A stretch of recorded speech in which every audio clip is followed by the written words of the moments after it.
So Channy, as you started writing songs, it sounds like you had an interest in poetry already, and you had all these songwriting, Joni Mitchell and all these songwriters you'd been listening to. What do you feel like you were drawing upon, or do you draw upon for your songwriting now? I mean, you had the Alan Lomax songbook you guys were going through, and all these forums. I think I kind of usually write about, especially in the early days, kind of about the same things. I grew up in a pretty religious home, and so I feel like a lot of my songs are very religious. And I think that's just me trying to figure out all the things that have been put into my head. And so sometimes I wonder about the other people I play with in music, like do they feel like they're in some kind of strange, church band or something. But that's a lot of me, that was a huge influence is in my songwriting, just kind of trying to come to terms with the things that I know to be true and questioning. And then just like kind of, tragedies in my life the kind of the same ones that I seem to always come up, and I'm like, wow. So those are kind of like basically the two that I write about. And then, so I'm wondering if when those stop having information, if I stop having stuff to write about on those two, what I will write about. But so really like very personal. My songs, I'm always impressed with Alexei because he can tell these amazing stories about other people, and he's a storyteller, where I tend to not be able to.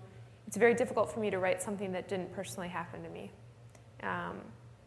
and so my songwriting has really been very therapeutic, and it's amazing, and so I've been amazed that I can sell it as a craft. Sometimes you'll reference, just songs that you grew up with, oh, too, yeah, like sure. just lines here and there.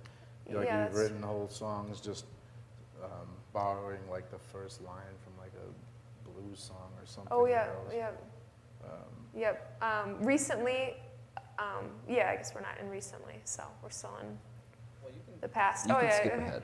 To say recently, a lot of them is just about being a mother, and the songs that I have been listening to as I became the journey of motherhood, or becoming a mom. And there's my daughter; she's 10 months old, and that's when she came into the studio with me and wore her headphones, and so earplugs. Yeah, the earplugs are. So personal stuff, and then there's like Before I Die. The last line Before I Die is, "Oh precious Savior." It's basically the same last verse of "Poor Wayfaring Stranger," and that's a huge thing in traditional folk music. Is you'll look through these songbooks and you'll listen to these records, and everybody's borrowing pieces of other people's songs, of these songs that are anonymous, that come from England and the Appalachian Mountains, and people take parts of the cuckoo bird, and oh, the cuckoo, he's a pretty bird, and he wobbles as he flies, and you'll find that melody and parts of those verses and all these different songs. So I took that as my own songwriting technique, as a tribute to all that folk tradition. So those are kind of the places where I get songwriting. And you were saying like some of your new songs are more dealing with motherhood and like this new era. How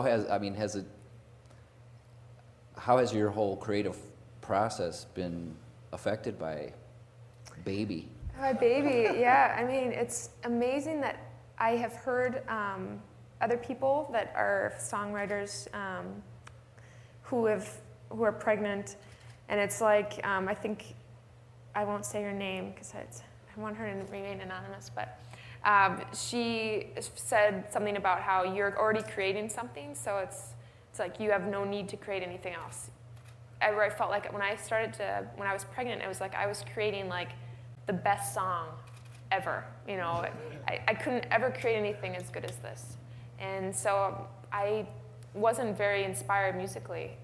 It's been a real struggle actually to want to write and to even have any interest, but some of my favorite songs have actually come out of this time. And the songs I'm most proud of I've come out of this time during pregnancy and since I became a mom. So, it's... Is there one in particular you could just as an example? Yeah, I think I just started writing on the piano, and which has been amazing because I just learned to play the guitar a little bit after him, and I refuse to learn bar chords. I'm extremely stubborn. And so I can't, I'm like, well, I have, maybe 8 chords I know, and now it's like, my songs always are on the same 3 chords. So going to piano has been nice because I have a, huge range of different sounds that I can make. But, so a song that I just wrote is called Plans to Leave, and we haven't even started working on it as a full band, and I have it, I guess, here, but this song just means a lot in the, I think it's under my playlist. My desire to try to figure out, like, I really want to, almost, I kind of want to leave. I want to get out of here. It's kind of this constant theme. I want to move to Uruguay or something, and so this is what this song is about. It's about a bunch of things, I guess, but I just got GarageBand, so I can easily record myself now. 1,000 fights go by our shore. Police run to the north. You asked me why or why.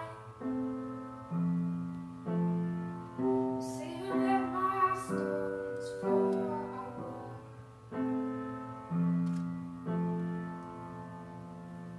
You always try to be faithful. You always claim not being true.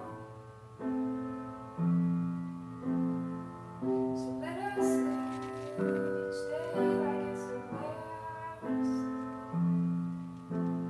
Before you find someone new. Well, let's play the chorus. Oh, okay. They say it's in your nature. So babe, I guess I can't be mad at you.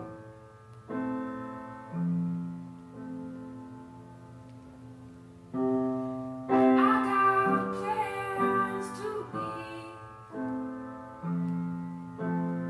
If you're willing, I got plans to take you with me.